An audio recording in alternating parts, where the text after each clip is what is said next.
Hi everybody, this is Catherine. Welcome back to the ASMR Book Club.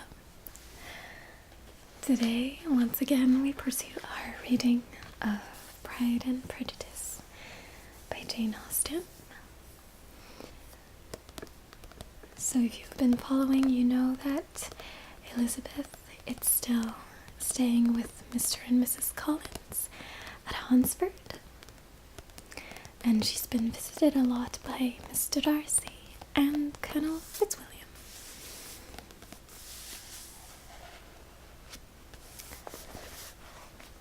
So, without waiting any further, let's see what happened in Chapter 10. More than once did Elizabeth, in her ramble within the park, unexpectedly meet Mr. Darcy. She felt all the perverseness of the mischance that should bring him where no one else was brought, and to prevent its ever happening again, took care to inform him at first that it was a favourite haunt of hers. How it could occur a second time, therefore, was very odd, yet it did, and even a third. It seemed like wilful ill-nature, or a voluntary penance, for on these occasions it was not merely a few formal inquiries, and an awkward pause and then away, but he actually thought it necessary to turn back and walk with her. He never said a great deal, nor did she give herself the trouble of talking or of listening much, but it struck her in the course of their third rencontre that he was asking some odd, unconnected questions about her pleasure in being at Hunsford, her love of solitary walks, and her opinion of Mr. and Mrs. Collins' happiness, and that in speaking of Rosings, and her not perfectly understanding the house, he seemed to expect that whenever she came into Kent again, she would be staying there too. His words seemed to imply it.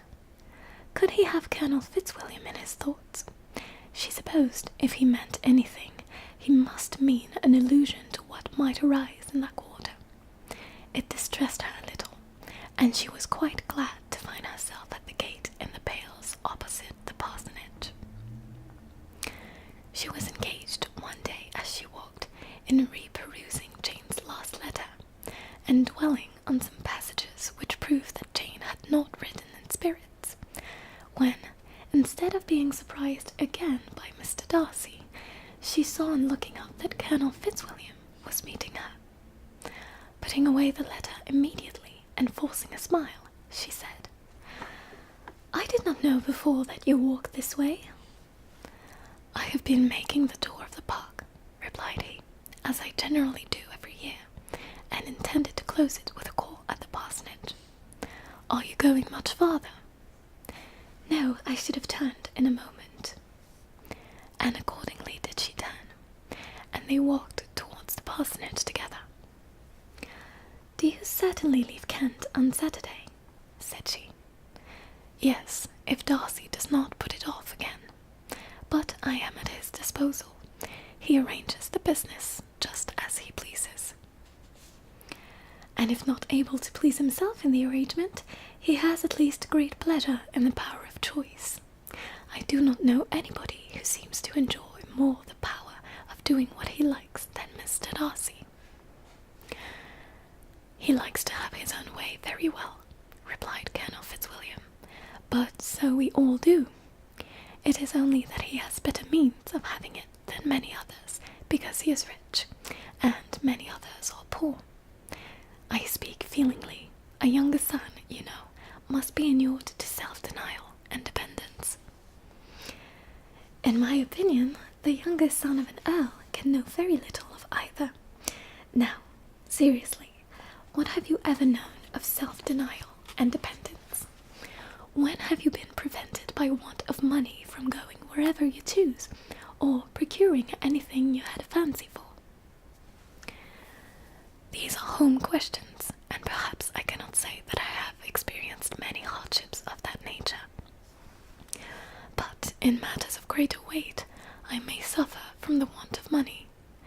Younger sons cannot marry where they like. Unless where they like women of fortune, which I think they very often do.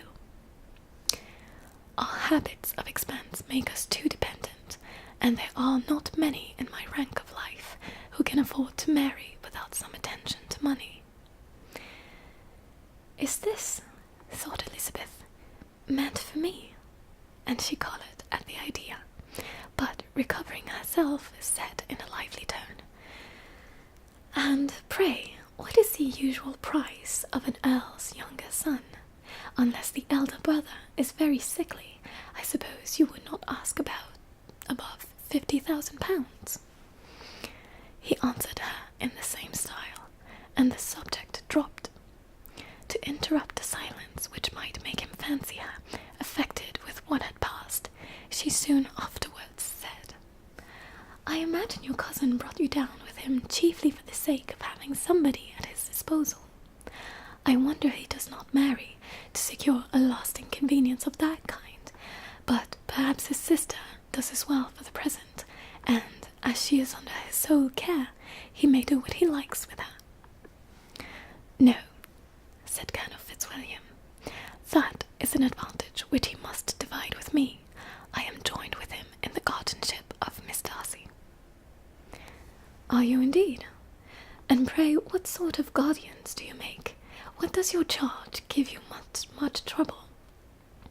Young ladies of her age are sometimes a little difficult to manage, and if she has the true Darcy spirit, she may like to have her own way." As she spoke, she observed him looking at her earnestly, and the manner in which he immediately asked her why he supposed Miss Darcy likely to give them any uneasiness, convinced her that she had somehow or other got pretty near the truth. She directly replied, "Oh, you need not be frightened. I never heard any harm of her, and I dare say she is one of the most tractable creatures in the world. She is a very great favourite with some ladies of my acquaintance, Miss Hurst and Miss Bingley. I think I have heard you say that you know them." "I know them a little. Their brother is a pleasant, gentleman-like man. He is a great friend of Darcy's." "Oh, yes," said Elizabeth dryly.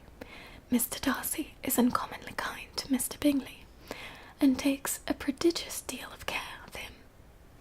"Care of him? Yes, I believe Darcy does take care of him in those points where he most wants care. From something that he told me in our journey hither, I have reason to think Bingley very much indebted to him.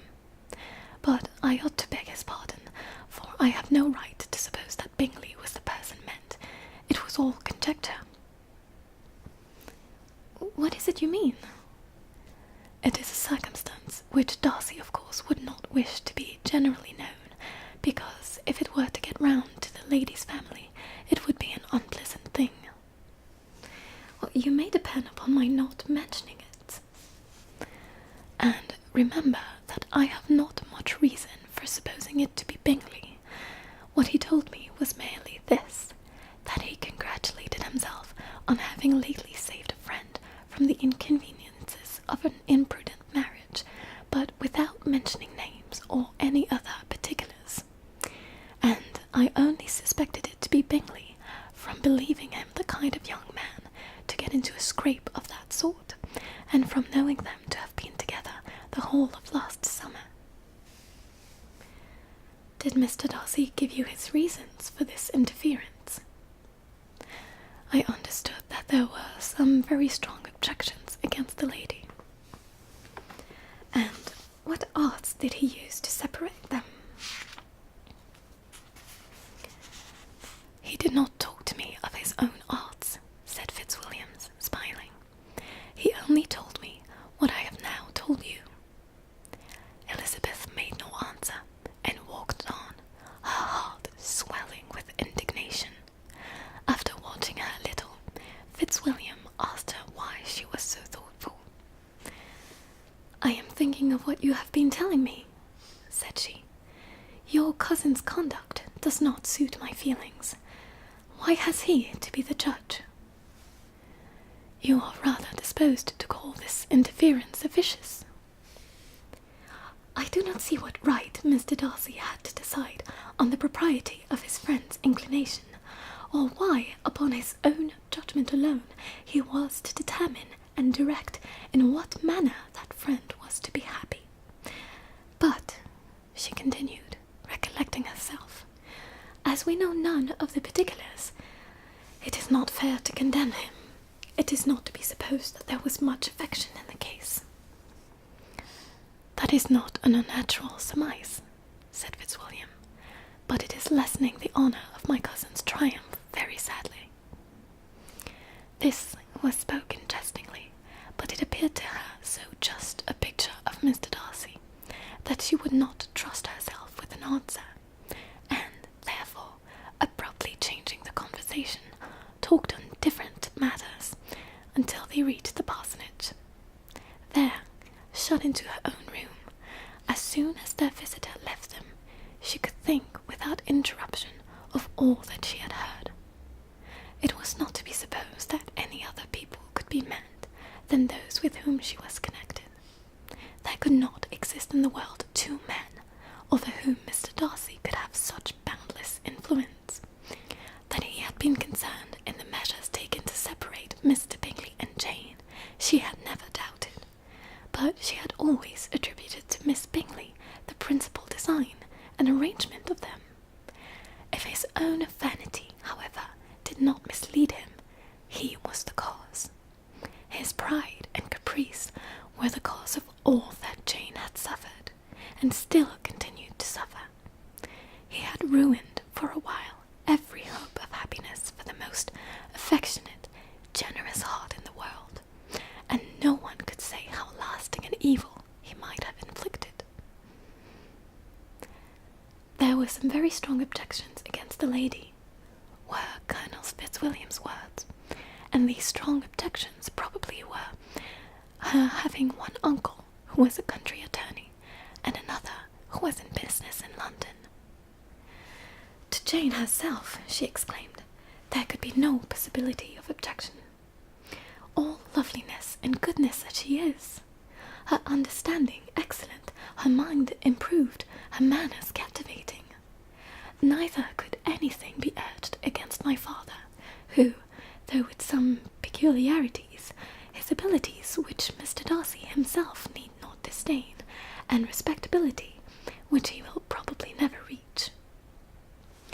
When she thought of her mother, indeed, her confidence gave way a little, but she would not allow that any objections there had material weight with Mr. Darcy, whose pride, she was convinced, would receive a deeper wound from the want of importance in his friends' connections than from their want of sense, and she was quite decided at last that he had been partly governed by this worst kind of pride, and partly by the wish of retaining Mr. Bingley for his sister.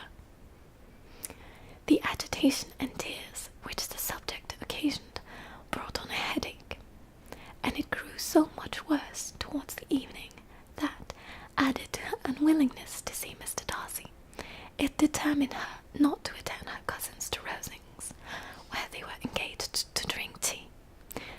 Mrs. Collins, seeing that she was really unwell, did not press her to go, and as much as possible prevented her husband from pressing her, but Mr. Collins could not conceal his apprehension of Lady Catherine's being rather displeased by her staying at home.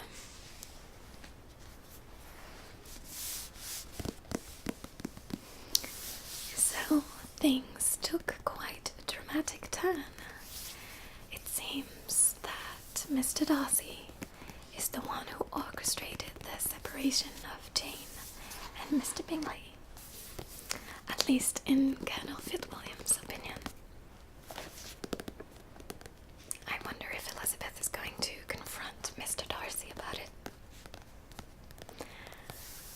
Given her personality, I would not be surprised if she did.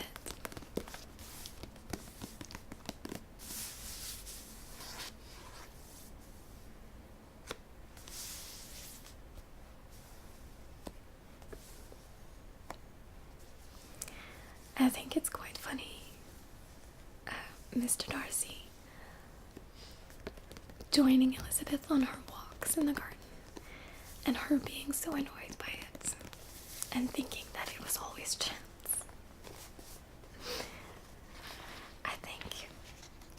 be a little bit of a naive heroine, not really being aware when people like her. Well, that might not be fair because she knew that Mr. Wickham liked her, and she knows that Colonel Fitzwilliam likes her too. But where it concerns Mr. Darcy, she seems to be blind to it, probably because she doesn't want it to be true. Anyway, I hope you enjoyed this reading,